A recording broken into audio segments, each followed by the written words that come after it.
Hey everyone, welcome to another Windows 11 tutorial. So you may be asking yourself, how do I create a control panel shortcut or icon here on my desktop? You're trying to figure it out. You're right clicking on it and you're only seeing pin to the start menu or the taskbar. Let's show you how to put your control panel on your desktop here. So you have to head on down to your start menu here at the bottom, and we're gonna right click on our start menu.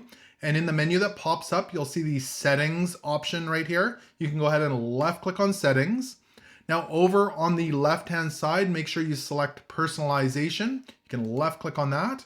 And in the personalization menu, we are looking for the themes option right here. You go ahead and left click on themes and you'll see the desktop icon settings right here. Now go ahead and left click on that. There's going to be a little window that pops up that looks something like this. And you can go ahead and select the control panel here.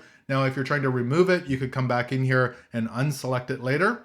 Let's go ahead and hit apply and OK, and we'll close out of this window here. And now we should have our control panel here on our desktop. We can open that up and access our control panel. And really it's that simple to add a control panel icon to your desktop here in Windows 11.